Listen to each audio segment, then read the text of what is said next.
Jesus Christ, Isha મસીહ, એમના અવતારત્વનું આજે કેટલું બધું મહત્વ છે. આજે વિશ્વમાં જ્યારે અશાંતિ ફેલાઈ રહી છે, સમસ્ત વિશ્વમાં જો શાંતિ લાવવી હશે તો જીસસ ક્રાઇસ્ટે જે સંદેશો આપ્યો હતો, પ્રેમ અને સેવાનો સંદેશ, એમણે કહ્યું હતું કે લવ ધાય નેબર એઝ ગોડ, લવ ધાય નેબર એઝ ધાય સેલ્ફ. તમારા પાડોશીને તમારી પોતાની જેમ ગણો અને એની સાથે પ્રેમ કરો અને એમની સેવા કરો. એ જે સંદેશો આજે બહુ જ જરૂરી છે. અને એમણે બહુ સુંદર વાત કરી. જો જીસસ ક્રાઇસ્ટનો સંદેશો આમ તો દર વખતે થતો, પણ આ પ્રેમનો અને સહાનુભૂતિનો અને સેવાનો સંદેશો આજે વિશ્વમાં બહુ જ વધારે જરૂર છે, જેથી વિશ્વમાં શાંતિ સ્થાપી શકાય. અને એટલા જ માટે જીસસ ક્રાઇસ્ટે ત્યારના વખતમાં, આજથી 2000 વર્ષો પૂર્વે, જ્યારે બહુ જ ધર્મના નામે પણ અત્યાચાર થતો હતો, અંધવિશ્વાસમાં એ ધર્મ જૂનો પડેલો હતો, એમાં એમણે નવી બધી વાતો કરી, સેવાની વાતો કરી અને પોતાનું જીવન બલિદાન કરી દીધું. એમને ક્રુસિફાઈ કરવામાં આવ્યા, એમને સૂળી પર ચડાવવામાં આવ્યા, પણ એમણે બધી પીડા સહન કરી. શા માટે? માનવ જાતના કલ્યાણ માટે. મૂંગા મોઢે બધી સેવા, બધી પીડા સહન કરી. આવી રીતે કોઈ ઈસા મસીહને મસીહા માને છે, ઈશ્વરના દૂત માને છે, સંદેશવાહક માને છે, તો કોઈ સાક્ષાત એમને ઈશ્વરના અવતાર માને છે. જે લોકો ખરેખર ઈસાઈ ધર્મમાં ઊંડા ઉતરેલા છે, એ લોકો કહે છે કે જીસસ ક્રાઇસ્ટ એ તો સાક્ષાત ઈશ્વરના અવતાર હતા. અને આ વાત આપણને બહુ જલ્દી ગળે ઉતરી જાય છે, કારણ કે આપણે તો એમ જ માનીએ છીએ કે ઈશ્વર ફક્ત એક રૂપમાં નથી આવતા, એ વારંવાર પૃથ્વી પર આવે છે. જ્યારે જ્યારે પૃથ્વીમાં અધર્મની હાનિ થાય છે, અધર્મ આવે છે, ધર્મની હાનિ થાય છે, અધર્મનો પ્રચાર વધારે થાય છે, ત્યારે જેમ ભગવાન શ્રી કૃષ્ણ ગીતામાં કહ્યું છે તેમ એ પોતે અવતાર લે છે. અને એ જ જે રામ રૂપે આવ્યા, જે કૃષ્ણ રૂપે આવ્યા, એ જ જીસસ ક્રાઇસ્ટ રૂપે આવ્યા, એ જ ભગવાન બુદ્ધ રૂપે આવ્યા, અને એ જ રામકૃષ્ણ રૂપે આપણા યુગમાં આવ્યા, સર્વધર્મનો સમન્વયનો સંદેશો આપવા માટે. એટલા માટે આપણા માટે એ નવી વાત નથી, આપણને ગળે ઉતરી જાય છે. ઘણા લોકો કહે છે કે તમે કેમ રામકૃષ્ણ મંદિરમાં ક્રિસમસ ઈવ મનાવો છો? તેના પાછલે વખતે પણ આપણે કહ્યું હતું, દર વખતે કહીએ છીએ, ઘણા કારણો છે. માત્ર એટલા માટે નહીં કે 24મી ડિસેમ્બર, આ જ દિવસે, ઈસવીસન 1886ના દિવસે રામકૃષ્ણ મઠનો પ્રારંભ થયો અજાણતા. 16મી ઓગસ્ટ 1886ના દિવસે શ્રી રામકૃષ્ણની મહાસમાધિ થઈ. અને પછી રામકૃષ્ણ દેવના જે શિષ્યો, યુવક શિષ્યો, નરેન્દ્રનાથ દત્ત, ત્યારે કોલેજના વિદ્યાર્થી હતા, રાખાલ, બાબુરામ, શશી મહારાજ, શરદ, આ બધાય જે પાછળથી રામકૃષ્ણ મઠ વિશેના સંન્યાસી બન્યા, એમણે ત્યારે બાબુરામ મહારાજ સ્વામી પ્રેમાનંદજીના માતા આઠપુરમાં રહેતા, તેમનું મકાન હતું, ત્યાં ગયા હતા પિકનિક કરવા અને સાથે સાથે આધ્યાત્મિક સાધના કરવા. અને ત્યારે એ ભજન ગાતા ગાતા ત્યાં પહોંચ્યા અને ત્યાં રાતના સ્વામી વિવેકાનંદ અને એમના ગુરુભાઈઓ એ બધા એક ધૂણી સળગાવી, ધૂણી ધખાવી અને એની આજુબાજુ બેસી ગયા.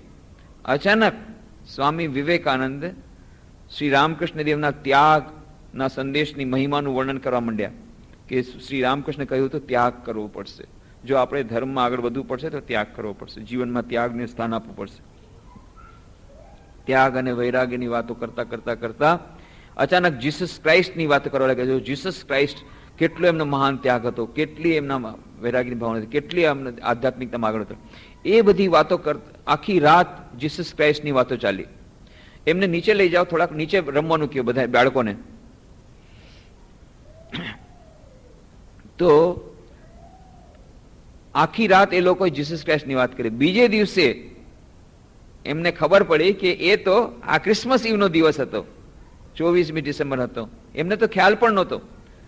અને તે દિવસે એ લોકોએ એ જે ધૂણી ધકાવી હતી એની સામે એ લોકોએ સંકલ્પ કર્યો, હવે અમે ઘરે પાછા ફરશું નહીં. બસ, જેમ જીસસ ક્રાઇસ્ટે પોતાનું સર્વસ્વ જીવન આપી દીધું ઈશ્વર માટે, શ્રી રામકૃષ્ણે જેમ ત્યાગનો ઉપદેશ આપ્યો હતો, હવે અમે ઘર નહીં જઈએ. આ સાધના માટે ભગવાન શ્રી રામકૃષ્ણ દેવે જે વાતો કરી એના માટે, એ મહાન ઉદ્દેશ્ય માટે પોતાના જીવનનું બલિદાન દઈ દેશું. અને ખરેખર પાછા ફર્યા નહીં. પછી વરાનગર મઠમાં એ આશ્રમ શરૂ થયો, પછી આલમ બજાર મઠમાં આવ્યો, પછી બેલુ મઠમાં સ્વામી વિવેકાનંદ અમેરિકાથી પાછા આવીને બેલુ મઠની સ્થાપના કરી. અને પછી તો હવે રામકૃષ્ણ મઠ મિશનના 148 શાખા કેન્દ્રો દેશ વિદેશમાં છે. હજારો સંન્યાસીઓ બની ગયા ત્યાર પછી તો. પરંતુ શરૂઆત થઈ 24મી ડિસેમ્બર 1886. તો આડકતરી રીતે એ ક્રિસમસ ઈવના દિવસે જાણે કે રામકૃષ્ણ મઠનો જન્મ થયો. માત્ર એટલું જ નહીં, શ્રી રામકૃષ્ણ દેવના જીવનમાં આપણે શું જોઈએ છીએ? દરેક યુગના દરેક અવતારનું એક એક વિશેષ પ્રયોજન હોય છે. ધર્મ અને અધર્મ વચ્ચેના ઝઘડા મિટાવવા માટે જ્યારે જ્યારે અધર્મની હાનિ થાય છે, ધર્મની હાનિ થાય છે અને અધર્મ આવે છે, ત્યારે એ ધર્મની પ્રતિષ્ઠા માટે ઈશ્વર અવતાર લે છે. પણ આ વખતે નવી વાત નીકળી. આ વખતે શું થયું? ધર્મ અને ધર્મ વચ્ચેના ઝઘડા શરૂ થઈ ગયા. ધર્મ જે બાંધવાનું કામ કરે છે, જોડવાનું કામ કરે છે, એને બદલે ધર્મના નામે જ બીજા એકબીજા માટે એટલા સાંપ્રદાયિકતા એટલી વધી ગઈ, એટલી ધર્મ જનૂનતા એટલી વધી ગઈ, ધાર્મિક કટ્ટરતા એટલી વધી ગઈ કે અધાર્મિક લોકો જેટલું નુકસાન નથી કરતા એનાથી વધારે ધાર્મિક લોકો નુકસાન કરવા માંડી ગયા. હિંસા એનો સંદેશો તો ધર્મ નથી આપ્યો. બધા ધર્મ અહિંસાની વાત કરે છે, પ્રેમની વાત કરે છે. ઊંધું થઈ ગયું. ધર્મના નામે સ્વામી વિવેકાનંદે શિકાગો વિશ્વ ધર્મ સભામાં કહ્યું કે ધર્મના નામે જેટલું રક્ત વહેવવામાં આવ્યું છે એટલું કોઈ બીજા કારણ માટે નથી વહેવવામાં આવ્યું. ઊંધું થઈ ગયું. અને એટલા માટે આજના યુગમાં એવી વાત હતી કે ધર્મ અને ધર્મ વચ્ચે જ જે ઝઘડો થઈ ગયો, ધર્મ અને અધર્મ વચ્ચેના ઝઘડા તો હતા જ. આ નવો ઝઘડો આવ્યો, નવી એક સમસ્યા આવી. કઈ સમસ્યા? ધર્મ અને ધર્મ વચ્ચેની સમસ્યા. આ ધર્મ કહે છે મારો ધર્મ સાચો છે, તમારો ખોટો છે, એટલે તમે મારો ધર્મ સ્વીકાર કરો, નહીં તો હું તમારું ગળું કાપી નાખીશ, માથું કાપી નાખીશ. તો સામેવાળો કહે ના ના ના, તમે ખોટા છો, મારો ધર્મ સાચો છે અને હું જે કહું છું બરાબર છે, અને તમે મારો ધર્મ સ્વીકારો, નહીં તો હું તમારું માથું કાપી નાખીશ. આમ એકબીજાનું માથું કાપવા માંડી ગયા ધર્મના નામે. અરે ભાઈ, ભલા માણસ, ધર્મે કીધું છે એકબીજાને પ્રેમ કરો. તમારા જ જીસસ ક્રાઇસ્ટે કહ્યું છે, તમારા જ મોહમ્મદ પયગંબરે કહ્યું છે બધાની સેવા કરો, તમારા જ શ્રી કૃષ્ણ ભગવાને કહ્યું છે સેવા કરો. બધાએ ધર્મ એક જ વાત કરે છે કે બધાની સેવા કરો, બધાને પ્રેમ કરો, અહિંસાનો સિદ્ધાંત આપે છે. પરંતુ જે ધર્મના નામે જે લોકો કટ્ટરવાદી બની ગયા, જનૂનવાદી બની ગયા, સાંપ્રદાયિક બની ગયા, એ લોકો નેરો માઇન્ડેડ બની ગયા. એ લોકો શું કરવા માંડી ગયા? ધર્મના નામે જ એકબીજાને ઝઘડો કરવા માંડી ગયા. હવે આવે વખતે એવી વાત હતી કે બધાને બતાવવામાં આવે, ભાઈ ધર્મના નામે તમે ઝઘડા ન કરો, બધા ધર્મ સાચા છે. કોણે કીધું બધા ધર્મ સાચા છે? બધા ધર્મ સાચા છે કેવી રીતે તમને ખબર પડી? ના, મારો ધર્મ સાચો છે, બાકી બધા ધર્મ ખોટા છે. હવે એને કેવી રીતે સમજાવવા કે અમને આ તો વિજ્ઞાનનો યુગ છે, કોઈ અમને પુરવાર કરી દે પ્રમાણ શું છે? મારો ધર્મ સાચો છે, બાકી બધા ખોટા છે, હું કહું છું. હાલો, હવે પ્રમાણ શું છે? તમે મને પ્રમાણ આપીને કહો કે મારો બાકી ધર્મ સાચો છે, એનું પ્રમાણ શું? એટલે એક પુસ્તક પ્રકાશિત થયું અમેરિકામાં, god of all, Claude Allen સ્ટાર્કનું પુસ્તક.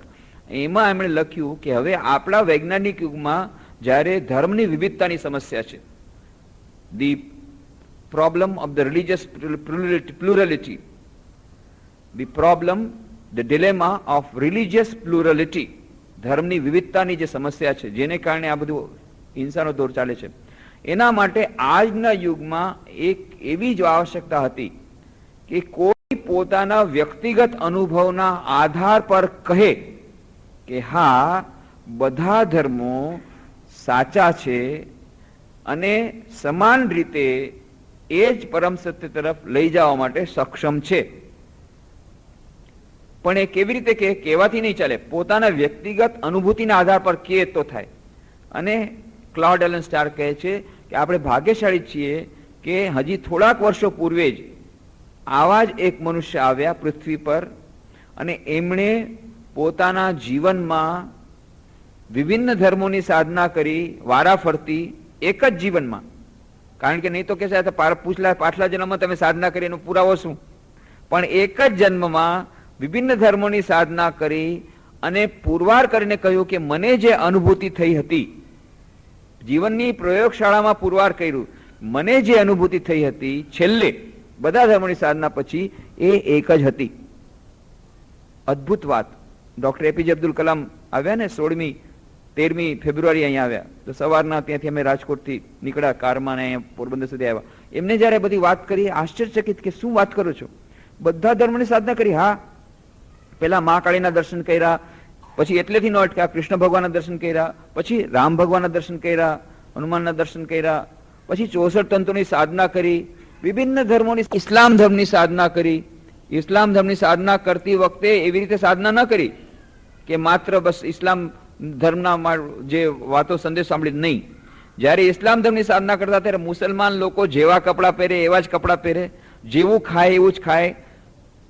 એના પોતાના ઓરડામાંથી મા કાલીના બધા ભગવાનના ફોટા કાઢી નાખ્યા. કેમ? મુસલમાન લોકો કોઈ ફોટા ન રાખે, એ લોકો નિરાકાર નિર્ગુણ નિરાકારની ભજના કરે. સાકાર કોઈ મૂર્તિ ન હોવી જોઈએ, મૂર્તિ પૂજામાં બિલકુલ ન માને. તો એમણે પોતે મૂર્તિ પછી જવાનું બંધ કરી દીધું, મા કાલીની જગ્યાએ જવાનું બંધ. પોતાના ઓરડામાંથી બધા ફોટા કઢાવી લીધા અને મુસલમાન જેમ ખાય એમ જ ખાય, મુસલમાન જેમ લુંગી પહેરે એમ જ પહેરે. અને આખો દિવસ ક્યાં રહે? ત્યાં બાજુમાં મસ્જિદ હતી ગાજી તલાની પાસે, એ મસ્જિદમાં આખો દિવસ રહે અને નમાજ પડે. અને આવી રીતે કરતા કરતા છેવટે એમને પંચવટીના નીચે મોહમ્મદ પૈગંબરના દર્શન થયા અને મોહમ્મદ પૈગંબર એમને ભેટી પડ્યા અને પછી અંતરલીન થઈ ગયા. અને ત્યાર પછી રામકૃષ્ણદેવ સમાધિમાં ચાલ્યા ગયા, અતિ ચેતનાવસ્થામાં ચાલ્યા ગયા અને બેભાન થઈને ઢળી પડ્યા. એવી જ રીતે પછી એમને થયું કે હવે ખ્રિસ્તી ધર્મની સાધના કરી. તો ખ્રિસ્તી ધર્મની સાધના કરી ત્યારે એકદમ ખ્રિસ્તી જેવા બની ગયા, એકદમ ક્રિશ્ચન જેવું કરે, ક્રિશ્ચનની જેમ કપડાં પહેરવાનું, ક્રિશ્ચન જેમ ખાવાનું, ક્રિશ્ચનની જેમ રહેવાનું. બધા મૂર્તિના ફોટા કાઢી નાખ્યા, કાલી મંદિરમાં જવાનું નહીં. અને એમના ભક્ત હતા એ શંભુ મલ્લિક, એમને કહ્યું ભાઈ મારે બાઇબલ સાંભળવું છે. દરરોજ બાઇબલનો પાઠ સાંભળવા માંડી ગયા, બાઇબલ સાંભળે દરરોજ.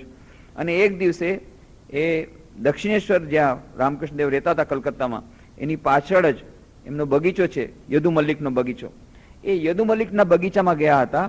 ત્યાં એક ઓરડામાં એમણે જોયું કે મધર મેરી અને જીસસ ક્રાઇસ્ટ, મેડોના, જેને મેડોના કહે છે, મેડોના અને જીસસ ક્રાઇસ્ટ, બાળક જીસસ, એનો ફોટો જોયો. આ જ ફોટો, આ જે ફોટો અહીંયા રાખવામાં આવ્યો છે, આ જ ફોટો, આ ફોટોની જ કોપી છે. આ જ ફોટો જોયો અને જ્યાં એમણે જોયો તરત જ એમનું ધ્યાન ત્યાં સ્થિર થઈ ગયું અને એકદમથી એમ લાગ્યું કે એ ફોટોમાંથી એક જ્યોતિ આવી. એ જ્યોતિ આવી અને રામકૃષ્ણદેવના હૃદયમાં આવીને સમાઈ ગઈ અને રામકૃષ્ણદેવ સમાધિ અવસ્થામાં ચાલ્યા ગયા. પછી 3 દિવસ સુધી ફક્ત દિવસ રાત જીસસ ક્રાઇસ્ટ એમ જ એમને દેખાતું રહ્યું, એનું જ ધ્યાન, એનું જ બધી અનુભૂતિ થઈ. અને જે ત્રીજે દિવસે જ્યારે ત્યાં દક્ષિણેશ્વરમાં જે પંચવટી છે, પંચવટીનું ઝાડો બધા છે, જાણો છો, વૃક્ષો બધા, એ પંચવટી નીચે જતા હતા. ત્યાં એમણે જોયું સામેથી એક લાંબા પુરુષ આવે છે, લાંબા પુરુષ. એ લાંબા પુરુષ આવ્યા, ગોરવર્ણના. હજી તો વિચાર કરે છે કોણ આવે છે, વિચાર કરે છે. ત્યાંથી નજીક આવ્યા, અમને ભેટી પડ્યા. અને ત્યાં તો કોઈ કીધું, અરે આ જીસસ ક્રાઇસ્ટ છે કે જેણે માનવ જાત માટે પોતાનું લોહી વેવડાવી દીધું, શૂળીએ ચડી ગયા, માનવ જાત માટે પોતાનું બલિદાન આપી દીધું, આ એ જ જીસસ ક્રાઇસ્ટ. એમ જાણે કે એને કહ્યું. અને જીસસ ક્રાઇસ્ટ એમને ભેટી પડ્યા અને જીસસ ક્રાઇસ્ટ પછી એમના અંતરમાં જઈને લીન થઈ ગયા. અને પછી રામકૃષ્ણ સમાધિમાં ચાલ્યા ગયા અને અતિ ચેતન અવસ્થામાં ચાલ્યા ગયા. ત્યારે પણ એમને પરમ આનંદની અનુભૂતિ થઈ, અનંત આનંદની અનુભૂતિ થઈ. આવી રીતે બધા ધર્મોની સાધના કર્યા બાદ શ્રી રામકૃષ્ણદેવે કહ્યું, જુઓ, મેં પોતે પોતાના જીવનમાં પ્રયોગ કરીને જોયું, દરેક ધર્મ જે પ્રમાણે કહે છે એ પ્રમાણે ધર્મનું આચરણ કર્યું અને એ આચરણ કર્યા બાદ મને છેલ્લે જે અવસ્થા થઈ, છેલ્લે જે અનુભૂતિ થઈ, એ અદ્વૈતની અનુભૂતિ હતી. અદ્વૈતની અનુભૂતિ છેલ્લી હતી અને એ અનુભૂતિ બધી એક જ હતી, બે ન હતી. અને એટલા માટે હું કહું છું, એક પરમ મંજિલ છે, એક જ મંજિલ છે, એક જ અદ્વૈતની અનુભૂતિ છે, જે પ્રત્યે બધાને જવાનું છે. ક્રિશ્ચન હોય, મુસ્લિમ હોય, હિન્દુ હોય, શીખ હોય, દરેકે એ દિવ્યતા સાથે ભળી જવાનું છે, એ ભગવાન સાથે ભળી જવાનું છે. પણ એ દિવ્યતા જે છે બે નથી, એક જ છે. એ પરમ અદ્વૈત અનુભૂતિ એક જ છે, એ પરમ સત્ય એક જ છે, પણ એના નામ અલગ અલગ છે અને એને પહોંચવાના રસ્તા અલગ અલગ છે. અને જેને જે રસ્તે જવું હોય એને જ રસ્તે જાય. તો સ્વામી વિવેકાનંદે કહ્યું, ભાઈ એવું સારું ન થાત કે બધાને કેમ આટલા બધા રસ્તા રાખ્યા? એક જ રસ્તો હોતો આ બધું બાજત તો નહીં, આખો દિવસ બધા ભાઈજા કરે છે, મારો ધર્મ મોટો, એના કરતા બધા ભગવાને કેમ આવા આટલા બધા રસ્તા રાખ્યા? એક જ રસ્તો રાખ્યો હોત તો સારું થાત, તો આ કોઈ માથાકૂટ ન થાત. સ્વામી વિવેકાનંદ કહો, ભાઈ કેમ ભાઈ, તમને દરરોજ ફક્ત રોટલી જ આપે, રોટલી જ આપે, રોટલી જ આપે, ભાવે? શાકય જોઈએ, દાળે જોઈએ, ભાત જોઈએ, વેરાયટીઝ જોઈએ. અને બધાને એક જ વસ્તુ ન ભાવે. કોઈને જલેબી ભાવે તો કે ના અમને જલેબી, અમને પેંડા ભાવે તો કે અમને પેંડા ના, અમને મસાલા ઢોસા ભાવે તો મસાલા, બધાનું અલગ અલગ ભાવે. તો જેને જે ભાવે, જેટલા જાતના પ્રકારના મનુષ્યો છે એ રુચિ પ્રમાણે એટલા બધા ધર્મો ભગવાને બનાવ્યા છે. જેને જે રસ્તે જવું હોય જાઓ, બધા રસ્તે એક જ મંજિલ તરફ જાય છે.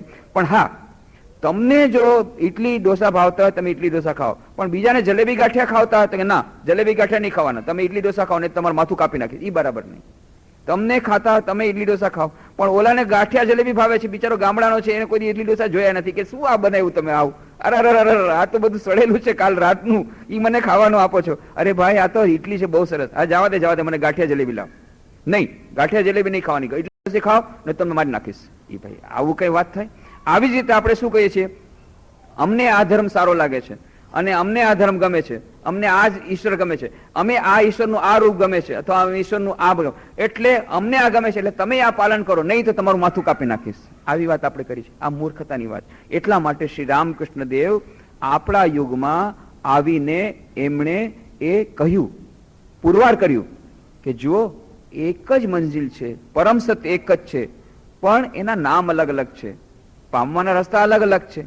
જો તો મોત તો પથ, જેટલા મત તેટલા પથ, જેને જે રસ્તે જવું હોય જાઓ, તમને જે તમે ખાઓ, પણ બીજાને જો બીજું કઈ ભાવતું હોય એને ખાવા દો, બીજાને કોઈ બીજો રસ્તો ગમતો હોય એને એ રસ્તે જવા દો. આ શ્રી રામકૃષ્ણે કહ્યું. એમાં કઈ જોર એટલા માટે છે, સ્વામી વિવેકાનંદ શિકાગો વિશ્વ ધર્મ સભામાં જયારે વાત કરી એમાં જોર એટલા માટે છે કારણ કે રામકૃષ્ણ દેવે પોતાના જીવનની પ્રયોગશાળામાં આચરણ કરીને જોયું કે હા, મેં પોતે બધા ધર્મોની સાધના કરીને જોઈ લીધું કે બધા ધર્મોના સાધનાના અંતમાં એક જ પરમ સત્ય છે. અને એટલા માટે ઉદાહરણ દ્વારા બહુ સુંદર સમજાવે છે શ્રી રામકૃષ્ણ દેવ. એક તળાવના 4 ઘાટ છે અને હિન્દુ જેને કે છે હું તો એક ઘાટથી જેને કે છે હું જલ લઈ આવ્યો, બીજા ઘાટેથી મુસલમાન જે કે ના હું તો પાણી લઈ આવ્યો, ત્રીજા ઘાટેથી ક્રિશ્ચિયન જાય છે ના હું તો વોટર લઈ આવ્યો, ચોથા ઘાટેથી ચોથે જાય ના હું એકવા લઈ આવ્યો. અરે ભાઈ બાજો છો શું કરવા?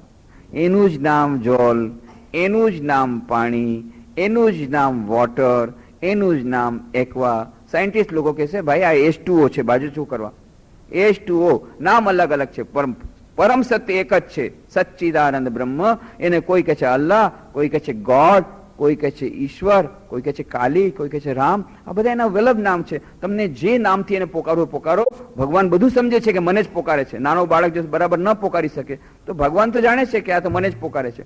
આ જે વાત સર્વધર્મ સમન્વયની વાત શ્રી રામકૃષ્ણ દેવે જે વાત કરી, આજે આપણા યુગમાં આ વાતની બહુ જ આવશ્યકતા છે.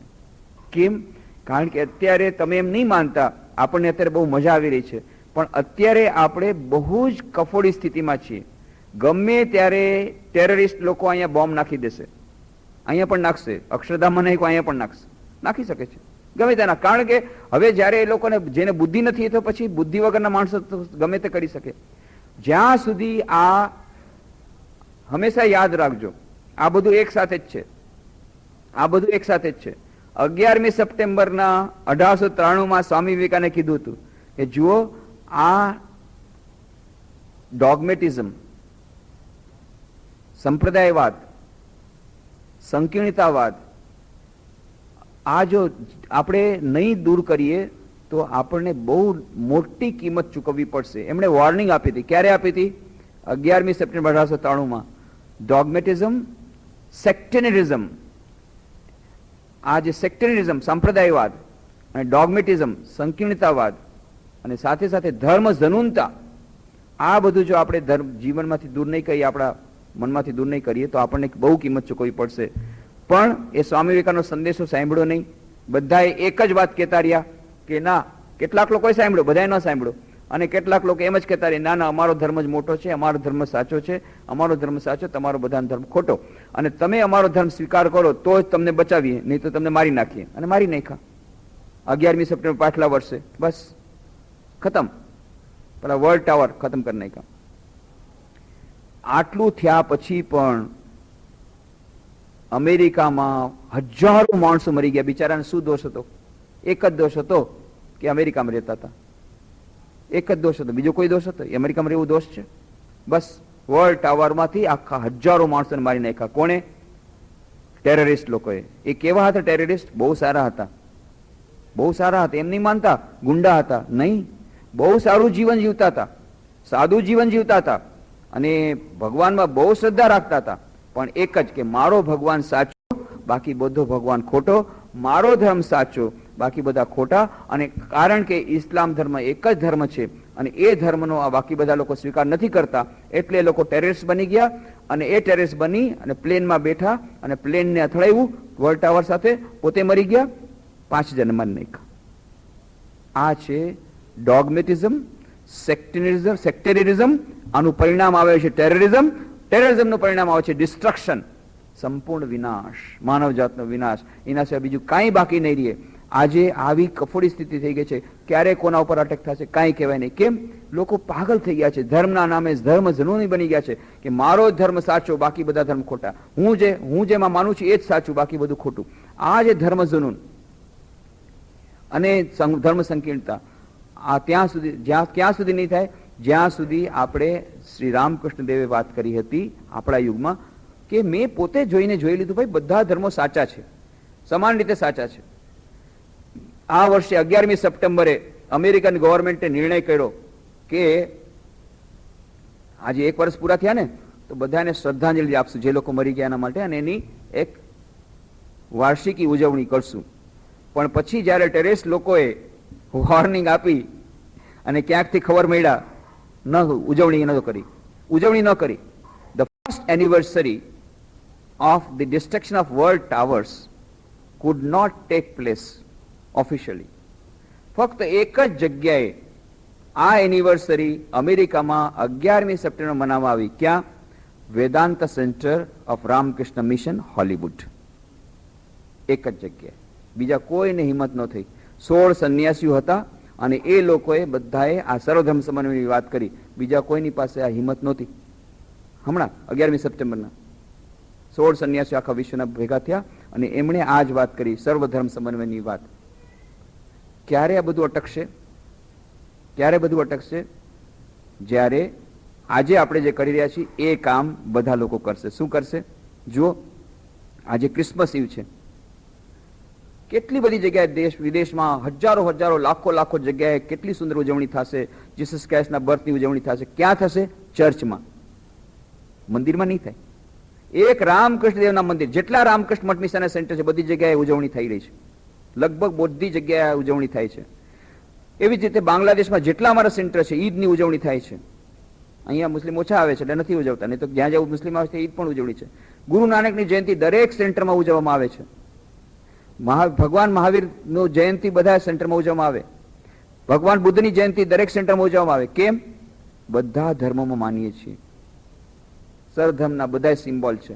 જુઓ, ઇસ્લામ ધર્મ છે, ક્રિશ્ચિયન ધર્મ છે, પારસી ધર્મ છે, હિન્દુ ધર્મ છે, જૈન ધર્મ છે, જુડાઇઝમ છે, તાઓઇઝમ છે, અહીંયા બૌદ્ધ ધર્મ છે, ધર્મચક્ર પ્રવર્તન. બધા ધર્મો આપેલા છે. વિશ્વના બધા ધર્મોને અમે સન્માન આપીએ છીએ. આ દરેક જગ્યાએ તમને મળશે. રામકૃષ્ણ દેવના મઠ મિશનના બધા કેન્દ્રોમાં મળશે, બીજી જગ્યાએ નહીં મળે. ક્યારે શાંતિ આવશે? કે જ્યારે બધા મંદિરોમાં વિશ્વના બધા ધર્મોને સ્વીકાર કરવામાં આવશે, સમાન રીતે સ્વીકાર કરવામાં આવશે, સન્માન કરવામાં આવશે. ભલે તમે પોતપોતાનો ધર્મ વાપરો, એમ નથી કહેતા કે તમારા ધર્મનું પરિવર્તન કરો. યાદ રાખવાનું છે, શ્રી રામકૃષ્ણ એમ નથી કહેતા કે તમારો ધર્મ પરિવર્તન કરીને બીજાનો ધર્મ લઈ લો. નહીં, તમે પોતાના ધર્મમાં શ્રદ્ધા રાખો, પોતાના ઈષ્ટ દેવતામાં શ્રદ્ધા રાખો. શ્રદ્ધા તો રાખવી પડશે, ઈષ્ટ ભક્તિ તો બહુ જરૂરી છે. એવું નથી કહેતા. ઘણા લોકો કહે છે હા તમારો ધર્મ તમે જોઈ લીધો. શું? ગંગા તીરે ગંગાદાસ, જમના તીરે જમનાદાસ. બસ જેમ પેલા પાર્ટી ચેન્જ કરે, પોલિટિકલ પાર્ટી, આમાં જ્યાં આમાં લાગી ગયા, પછી ત્યાં લાગી ગયા, પાર્ટી ચેન્જ કરી લીધું, ટોપી બદલાવી દીધી. ના, એવું નથી. બધા ધર્મો પ્રત્યે સદભાવ રાખવાનો, પણ પોતાએ જે ધર્મમાં માનતા હોય એ ધર્મનું શ્રદ્ધાપૂર્વક પાલન કરવાનું છે. પોતાનો ધર્મ બદલવાની વાત નથી કરતા શ્રી રામકૃષ્ણ દેવ. ઈષ્ટ નિષ્ઠા તો રાખવાની વાત કરે છે. બહુ સુંદર ઉદાહરણ આપે છે. જો એક પુત્રવધુ હોય છે,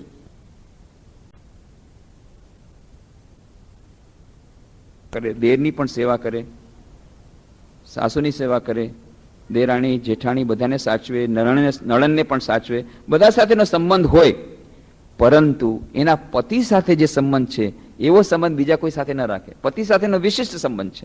એવી રીતે શ્રી રામકૃષ્ણ કહે છે ઈષ્ટનિષ્ઠા હોવી જોઈએ. બધા ધર્મને તમે પ્રેમ કરો, બધા ઈશ્વરને તમે માનો, પણ તમારા જે ઈષ્ટ દેવતા છે જેને તમારો વિશેષ પ્રેમ છે હૃદયમાં, એને રાખો, એને વિશેષ પ્રમાણે રાખો. તો ઈષ્ટનિષ્ઠા પણ જરૂરી છે, પોતાના ધર્મમાં શ્રદ્ધા પણ જરૂરી છે, પણ એનો અર્થ એ નથી કે બીજા ધર્મને તમે ધિક્કારો, બીજા ધર્મને તમે અસ્વીકાર કરો, એ નથી.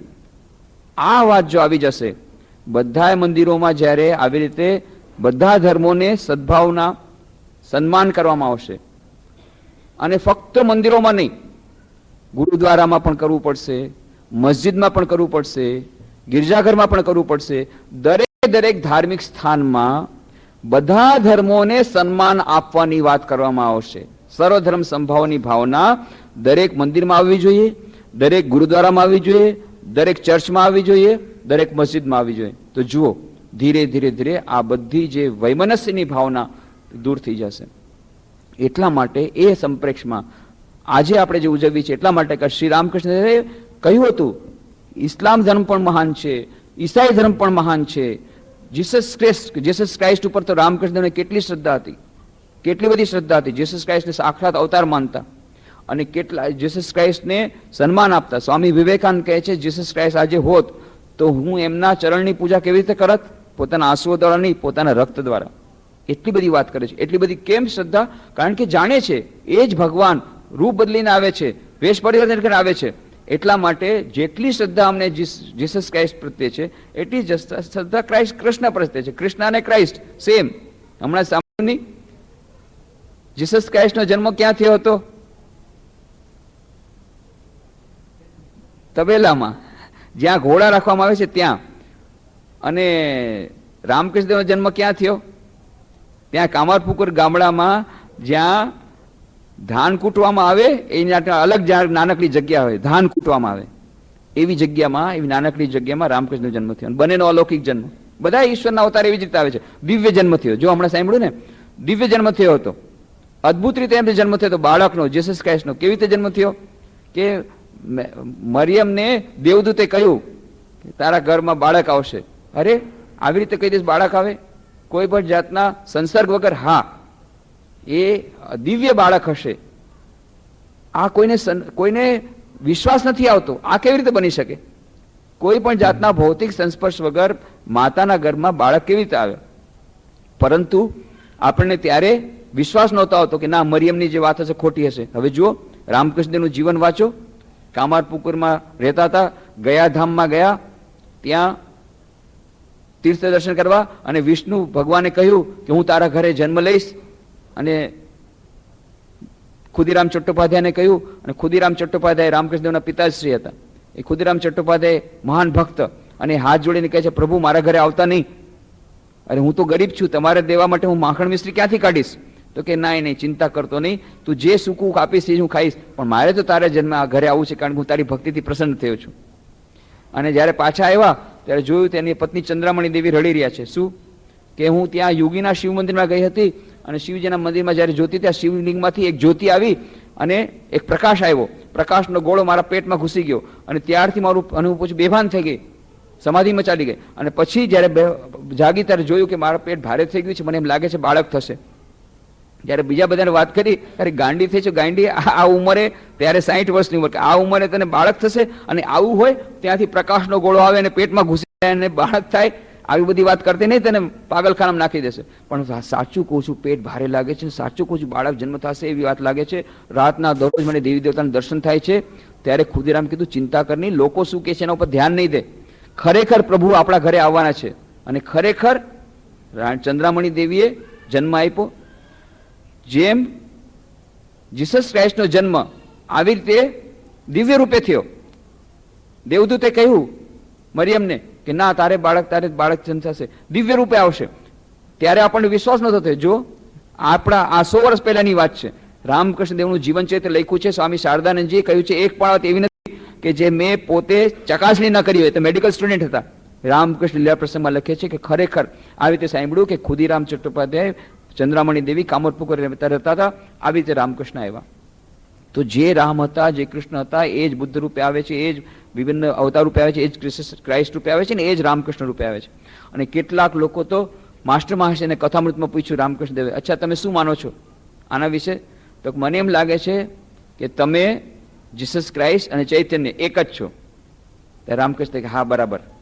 કોઈ દિવસ એમ વાત સ્વીકાર, બધાને એમ કહેતા હું તો દાસાનો દાસ છું, પણ એ દિવસે એમણે સ્વીકાર કર્યો હા બરાબર છે, હું જ જીસસ ક્રાઇસ્ટ. અને કેટલા ક્રિશ્ચિયન આવી અને રામકૃષ્ણ દેવને સાક્ષાત જીસસ ક્રાઇસ્ટ માનતા, એટલું સન્માન આપતા. વિલિયમ્સ કરીને એક ક્રિશ્ચિયન ફાધર હતા, એ ગુડ ફ્રાઇડેના દિવસે આવ્યા, 1881ના દિવસ છે. અને એમને જોઈને એમને અનુભૂતિ થઈ જાણે એમના જીસસ ક્રાઇસ્ટ એમને મળી ગયા. અને પછી એમની પૂજા કરી અને જીસસ ક્રાઇસ્ટના દર્શન એમને એમનામાં થયા. એ રીતે કેટલા બધા ફાધર આવ્યા, હરિહર સાન્યાલ આવ્યા, પ્રભુદયાલ મિશ્ર આવ્યા, ક્વેકર, કોઈ ક્વેકરના હતા, તો કોઈ પ્રોટેસ્ટન્ટ ફાધર હતા. તો કેટલા બધા ફાધર્સ આવ્યા, પણ એ લોકોને પણ રામકૃષ્ણ દેવમાં જીસસ ક્રાઇસ્ટ દેખાયા. હવે તો કેટલા બધા પુસ્તકો નવા પ્રકાશિત થઈ રહ્યા છે કે રામકૃષ્ણ અને જીસસ ક્રાઇસ્ટ એ બંને વચ્ચેની કમ્પેરિઝન, રામકૃષ્ણ અને સેન્ટ ફ્રાન્સિસ ઓફ આસીસી એનું કમ્પેરિઝન, આના બધા પુસ્તકો બહાર પડે છે. અને જેમ વાત કરી રામકૃષ્ણ ગોડ ઓફ ઓલ, એ ક્લાઉડ એલન સ્ટાર્ક, આ બધા પુસ્તકો. ફ્રાન્સિસ જે ક્લુની એ અમેરિકન ફાધર છે, તો અમેરિકામાં બોસ્ટન યુનિવર્સિટીમાં પ્રોફેસર છે, ફાધર ફ્રાન્સિસ જે ક્લુની. એ અમેરિકા નામના પત્રમાં એમણે લખ્યું કે રામકૃષ્ણનો જીવન સંદેશ આપણે વાંચવું જોઈએ, બહુ જરૂરી છે. કેમ? એમને વાંચવાથી, ક્રિશ્ચિયન લોકોને કહે છે, એમને વાંચવાથી આપણને સમજાશે કે આપણે ક્રિશ્ચિયન કેવી રીતે સારા વધુ ક્રિશ્ચિયન બની શકીએ, અને સારા વધુ ક્રિશ્ચિયન હોવા છતાં પણ કેવી રીતે નોન ક્રિશ્ચિયનની સાથે શાંતિપૂર્વક રહી શકીએ, સુમેળપૂર્વક રહી શકીએ, એનું અદ્ભુત ઉદાહરણ અને અદ્ભુત આપણને પાઠ રામકૃષ્ણના જીવન સંદેશમાંથી મળે છે.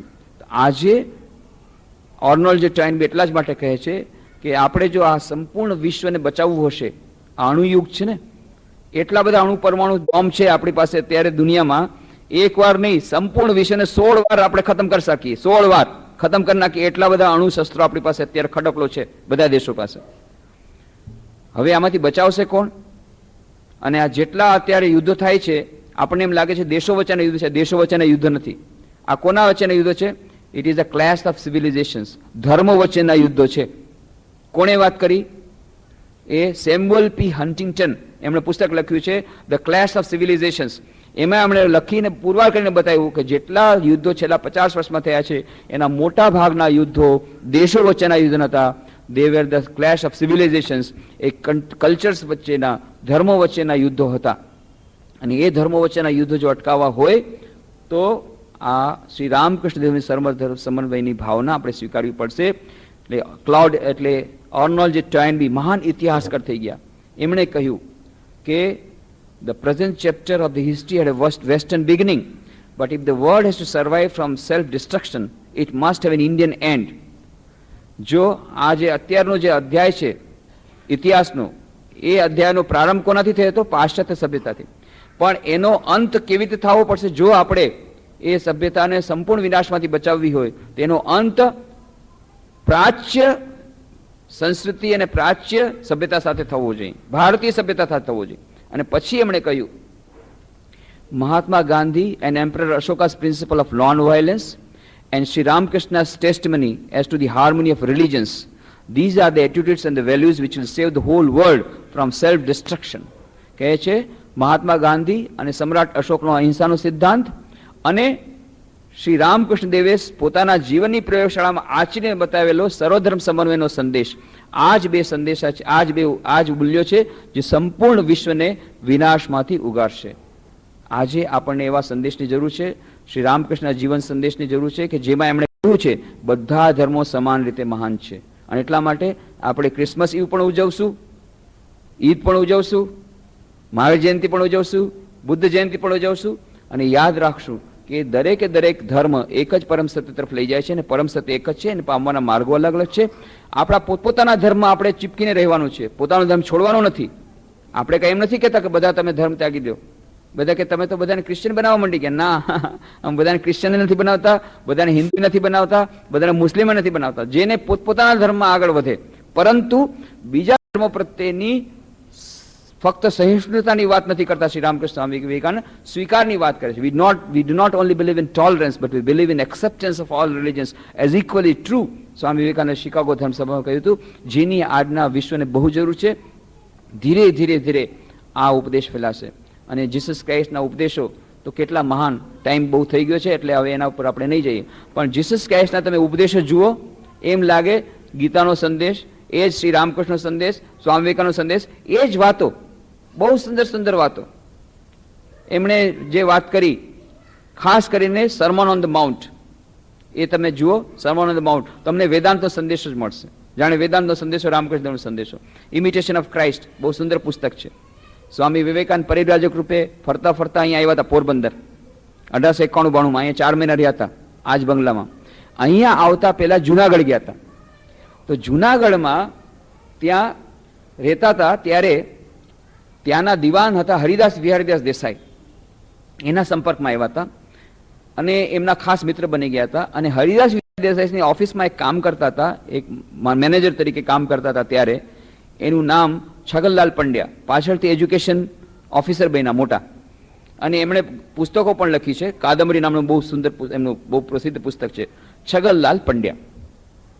એ છગનલાલ પંડ્યાએ પોતાના સંસ્મરણમાં લખ્યું છે કે જ્યારે સ્વામી વિવેકાનંદ જુનાગઢ આવ્યા તો અમે લોકો તો બહુ આશ્ચર્ય પામ્યા કે ભાઈ આવા સ્વામીજી હોય. અમને એમ કે ભાઈ સ્વામીજી એટલે કોણ, કે ભાઈ જેને ખાવા પીવા ન મળતું એ બાવા થઈ જાય, એટલે બાવા કોઈ હશે. પણ થોડી વાર વાતચીત કરી, થોડા થોડા અંગ્રેજી શબ્દો બોલે છે, એટલે કીધું કે ભાઈ આપ અંગ્રેજી જાનતે હૈ? હા, થોડા બહુત બોલ સકતા હું. પછી તો પાછળથી બાપ રે બાપ, ઓહો આવી સરસ અંગ્રેજી જાણે છે ને કેટલા. પછી એમને એટલી બધી વાતો મજા આવી ગઈ. એમને તો કઈ, એમને એમ હતું કે અંગ્રેજી જાણવા વાળી કોઈ દિવસ અંગ્રેજી, પછી ખબર પડી કેલકાટા યુનિવર્સિટી પ્રેસિડેન્સી કોલેજના ગ્રેજ્યુએટ અને LLB. ઓહો, આટલું બધું ભણેલા. તો કે આવી કુબુદ્ધિ ક્યાંથી આવી? તમે સંન્યાસી બની ગયા? આવી કુબુદ્ધિ ક્યાંથી આવી? ભણી ગણીને પાછા આવું ખોટું કામ કર્યું. એ લોકોને મનમાં એમ કે કોણ બાવા થાય કે જેને ખાવા પીવા ન મળતું હોય. ભણી ગણીને કેટલા મહાન તમે બની શકત.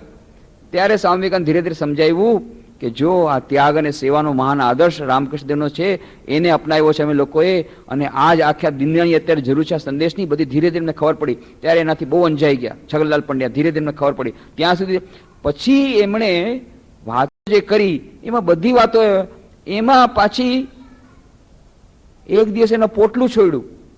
પોટલું, અમે એમની પાસે, સ્વામી વિવેકાનંદ પાસે કાંઈ નહીં, પરિવાર ફરતા હતા, બીજું કાંઈ નહોતું. તો એક પોટલું હતું. પોટલામાં શું નીકળ્યું?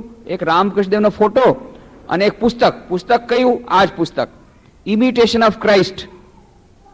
ઇમિટેશન ઓફ ક્રાઇસ્ટ એ થોમસે કેમ્પસનું લખેલું પુસ્તક. 14મી શતાબ્દીના એ સંત હતા થોમસ કેમ્પસ, લખેલું પુસ્તક ઇમિટેશન ઓફ ક્રાઇસ્ટ. આ લોકો તો લાગ્યું કે આ કોઈ તો કોઈ ક્રિશ્ચિયન ફાધર હશે, વેશ પલટો કરીને આવ્યા લાગે છે આપણને ભરમાવા માટે. પછી એમણે વાત કરી, ના, હું બધા ધર્મને સમાન રીતે સ્વીકાર કરું છું, અને ઇમિટેશન ક્રાઇસ્ટ એટલી મહાન પુસ્તક છે, આના તમે ઉપદેશો જુઓ, એમ લાગે જાણે આપણે વેદાંતનું વાંચન કરી રહ્યા છીએ. એટલા મહાન સરસ સરસ ઉપદેશો છે. ઇમિટેશન ઓફ ક્રાઇસ્ટ લઈને સ્વામી વિવેકાનંદ પરિવ્રાજક રૂપે ફરતા હતા. અને પછી એમણે ઇમિટેશન ઓફ ક્રાઇસ્ટની જે વાત કરી, એનાથી છગનલાલ પંડ્યાને એટલું સારું લાગ્યું. એમને જીસસ ક્રાઇસ્ટ પ્રત્યે ત્યારે એમને ભાવના નહોતી. એમને લાગતું હતું કે ત્યારે આ તો આપણે વટલાવી રહ્યા છે. પણ પછી જીસસ ક્રાઇસ્ટની આ બધી ઇમિટેશન ક્રાઇસ્ટની વાત સાંભળી. પાછળથી છગનલાલ પંડ્યાએ ઇમિટેશન ઓફ ક્રાઇસ્ટ અંગ્રેજી પુસ્તકનો ગુજરાતી અનુવાદ કર્યો. એ ગુજરાતી અનુવાદ હવે મળી ગયો. અત્યાર સુધી નહોતો મળતો. એની કોપી મને મળી ગઈ. હમણાં જુનાગઢ ગયો તો ત્યારે એમને મેળવી છે મેં. પછી આ પણ રામકૃષ્ણ જ્યોતમાં આપણે છપાવશું. એની પ્રસ્તાવનામાં એમણે આ બધી વાતો લખી છે કે એમને ઇમિટેશન ઓફ ક્રાઇસ્ટ વિશે કેમ પ્રેમ જાગ્યો જ્યારે સ્વામી વિવેકાનંદના પોટલામાંથી એમને આ પુસ્તક મળ્યું. એક બીજું કાંઈ નહોતું, 2 કપડાં, એક રામકૃષ્ણનો ફોટો અને એક જ પુસ્તક. કયું પુસ્તક? Imitation of Christ. Swami Vivekananda લઈને ફરતા હતા. ત્યારે એમને લાગ્યું. અને પછી આમાં જે તમે ઉપદેશો વાંચો, અરે આપણે લાગે ગીતા વાંચીએ છીએ કે રામકૃષ્ણ કથામૃત વાંચીએ છીએ કે ઇમિટેશન ઓફ ક્રાઇસ્ટ વાંચીએ છીએ. એ જ વાત, એક જ ભગવાન, એ જ વારંવાર આવે છે વેશ પલટો કરીને. આપણે કે ના ના ના, તમે એ જ વેશ પલટો કરીને આવો. અરે એ તો ઘણા વેશ પલટો કરીને આવી શકે, વેશ પરિવર્તન કરીને આવે છે. તો એ જે રામકૃષ્ણદેવ આપણને બતાવે છે. અને આમાંના જે ખાસ કરીને એમના જે ઉપદેશો છે, સરમન ઓન ધ માઉન્ટ, એ તો એમ લાગે જાણે વેદાંતનો સંદેશો. અને એમનો એક જ સંદેશો આપણે આજે લેશું. એમણે જે વાત કરી હતી, પહેલી વાત કરી હતી કે સીક યે the first the Kingdom of God. સૌથી પહેલા ઈશ્વરનો જે રાજ્ય છે એને મેળવવાનો પ્રયત્ન કરો. રામકૃષ્ણ દેવે શું કહ્યું? મનુષ્યને મેળવ્યો છે, ઈશ્વરની પ્રાપ્તિ કરો. એક જ વાત. Seek ye first the kingdom of God. અને પછી કહે the kingdom of God is ક્યાં છે? Is within you. એ સ્વર્ગનો દરવાજો એ તમારી પાસે છે. અને પછી શું કહ્યું? Knock and it shall be opened unto you. આ દરવાજો છે ક્યારે ખુલશે? બસ ખખડાવો તરત જ દરવાજો ખુલી જશે. હા, ભગવાનનો દરવાજો તરત જ ખુલી જશે. ખખડાવવું પડશે. કોણ કે છે? Jesus Christ. રામકૃષ્ણ દેવ શું કે છે? વ્યાકુળતા પૂર્વક ભગવાનને પોકારો, ભગવાનના દર્શન થઈ જશે. એક જ વાત. અને પછી શું કહ્યું? You can not serve both God and mammon at the same time. તમે પૈસો અને ભગવાન એક સાથે તમે સેવા ન કરી શકો. તમારે ત્યાગનો સ્વીકાર કરવો પડશે જીવનમાં. ભોગ અને રામ બંને સાથે, ભગવાન સાથે એક સાથે નહીં આવે. રામકૃષ્ણ દેવ પણ એમ જ કહે છે કામ કાંચનનો ત્યાગ કરશો તો જ ભગવાન મળશે. એ જ આસક્તિનો ત્યાગ કરી અને આસક્તિપૂર્વક સંસારમાં રહ્યો. એ જ વાત જે જીસસ ક્રાઇસ્ટની વાત. અને પછી છેલ્લો જે જીસસ ક્રાઇસ્ટનો ઉપદેશ, come all ye that are heavy laden and I shall give you peace. જે તમે લોકો સંસારના બોજાથી બહુ તમે લોકો દબાઈ ગયા છો, બહુ દુઃખી છો, ચલો મારી પાસે આવો, હું તમને શાંતિ આપીશ. એ જ વાત ગીતામાં શું કીધું? શ્રી કૃષ્ણ ભગવાને સર્વધર્માન પરિત્યજ્ય મામેકમ શરણમ વ્રજ અહમ તો સર્વપાપેભ્યો મોક્ષિષ્યામિ મા શુચ. તમે બધા કર્તવ્યો છોડી મારી શરણે આવી જાઓ, હું તમને શાંતિ આપીશ. ચિંતા નહીં કર અર્જુન, તને શાંતિ મળશે. શ્રી રામકૃષ્ણ શું કહે છે? શરણાગતિનો માર્ગ અપનાવો. હે માં, હું કાંઈ નથી જાણતો. હે ભગવાન, હું કંઈ નથી જાણતો. હું તમારી શરણે આવ્યો છું. તમે જ મારો સ્વીકાર કરો. તમે મને બધા દુઃખોમાંથી મુક્ત કરો. અને ભગવાન તમે જ મને બતાવી દો મારે તમારી પાસે કેવી રીતે આવવું પડશે. અને ભગવાન તમને બતાવી દેશે. તો આવી રીતે આપણે જ્યારે અંદર ઊંડાણમાં જઈએ છીએ, બાહ્ય આડંબર તરફ નહીં, કોણ કેટલી વાર ચર્ચમાં ગયું, કોણ કેટલી વાર મંદિરમાં ગયું, કોણ મસ્જિદમાં ગયું, એ વધારે મહત્વ નથી. અંદરમાં જઈએ છીએ તો એક જ વાત આવે છે, નિસ્વાર્થતા ધર્મની કસોટી છે. શ્રી રામકૃષ્ણ સ્વામી વિવેકાનંદ કહે છે એ જ વાત જીસસ ક્રાઇસ્ટ કહે છે. અને કર્તવ્ય શું છે? Love the lord thy God with all thy soul, with all thy heart, with all thy mind and with all thy strength. Shri Ramakrishna શું કહે છે? ભગવાનને પ્રેમ કરો, ભગવાનની ભક્તિ કરો. જ્યારે મનુષ્યદેહ મળ્યો છે એક જ વાત, લવ thy neighbor as thyself. તમારા પડોશીને તમારી જેમ સેવા કરો. એ સેવાનો, શિવનાથી જીવ સેવાનો આદર્શ શ્રી રામકૃષ્ણ દેવે આપ્યો છે, સ્વામી વિવેકાનંદ આપ્યો છે, આપણા શાસ્ત્રો આપ્યો છે. આપણે જ્યારે ઊંડાણમાં જઈશું ત્યારે લાગશે કે બધા ધર્મો એક જ પરમ સત્ય તરફ લઈ જાય છે. મુખ્ય વાત એક જ છે, એ જ વાત છે, ભગવાનને પ્રેમ કરો, ભગવાનને શરણાગત થાઓ, ભગવાનને પ્રાર્થના કરો. પ્રાર્થના ઉપરનું એટલું સુંદર પુસ્તક, મંત્ર જપ ઉપરનું કેટલું સુંદર પુસ્તક છે ક્રિશ્ચિયનિટીમાં, ઈસ્ટર્ન ઓર્થોડોક્સ ચર્ચનું the way of a pilgrim. એમાં આ જ વાત છે, હંમેશા મંત્રનો જાપ કરો, મંત્રનો જાપ કરો. જેમ શ્રી રામકૃષ્ણ મા શારદાદેવી કહે છે, હંમેશા મંત્રનો જાપ કરવાથી જલ્દીથી ભગવાનની પ્રાપ્તિ થાય છે, મનમાં શાંતિ મળે છે. એ જ વાત એ ક્રિશ્ચિયનિટીમાં. તો આવી રીતે આપણે જ્યારે ઊંડાણમાં જશું ત્યારે આપણને લાગશે. તો આજના દિવસે, આજે જ્યારે આપણે ક્રિસમસ ઉજવીએ છીએ, ત્યારના દિવસે આપણે ખૂબ જ આનંદનો દિવસ છે. અને બહુ સુંદર આપણને કેરોલ સોંગ પણ, જે આપણે જીસસ ક્રાઇસ્ટના જન્મદિવસના બહુ સુંદર ગીતો આપણને સંભળાવ્યા. સેન્ટ મેરીઝના સિસ્ટર્સ આવ્યા, એમના સ્ટુડન્ટ્સ આવ્યા, દર વર્ષે આવે છે. ખરેખર આપણે એમના કૃતજ્ઞ છીએ. We are extremely grateful two Sister CB, other sisters, other teachers and students, brother, who come from St. Mary's School. Every year they are coming. They have got lot of activities. This is the most precious and most busy time. They have got a very tight schedule. તેમ છતાં, in spite of that busy schedule, એ લોકો થોડોક time કાઢી અને આપણા માટે આવે છે અને આપણને આનંદ આપે છે. આજના દિવસે આપણે જીસસ ક્રાઇસ્ટના ચરણોમાં એ જ પ્રણામ કરીને પ્રાર્થના કરીએ કે જીસસ ક્રાઇસ્ટે જે સંદેશ આપ્યો હતો એ સંદેશને આપણા જીવનમાં ઉતારી આપણું જીવન ધન્ય કરી શકીએ. આપણા પોતાના જીવનમાં આધ્યાત્મિક જ્ઞાન આવે, આપણા પોતાના જીવનમાં ભક્તિ આવે, આપણા પોતાના જીવનમાં એ આધ્યાત્મિક ચેતના આવે, અને પછી આપણે સમાજ અને દેશ અને વિશ્વ માટે પણ શાંતિના દૂત બની શકીએ. અને આવી રીતે જીસસ ક્રાઇસ્ટનો સંદેશો પોતાના જીવનમાં આચરી અને આગળ વધીએ. અને શ્રી રામકૃષ્ણ મા શારદાદેવી સ્વામી વિવેકાનંદ આપણી સાથે છે. એ જ જીસસ ક્રાઇસ્ટ જે શ્રી રામકૃષ્ણ રૂપે આવ્યા એ આપણા યુગમાં એ આપણને અભયદાન આપે છે કે ખરેખર જો આપણે આવી રીતે કરશું તો આપણે આગળ વધી શકશું. તો ભગવાન રામકૃષ્ણદેવ, મા શારદાદેવી, સ્વામી વિવેકાનંદ ચરણોમાં પ્રણામ કરી, જીસસ ક્રાઇસ્ટ, ઈશા મસીહ, ઈસુ ખ્રિસ્તના ચરણોમાં પ્રણામ કરી અને એમના આશીર્વાદોની કામના આજના સુપ્રસંગે કે આપણો ક્રિસમસના દિવસે એમના આશીર્વાદ આપણા પર ઉતરે એવી જાતની પ્રાર્થના સાથે આપણે વિરમે છીએ.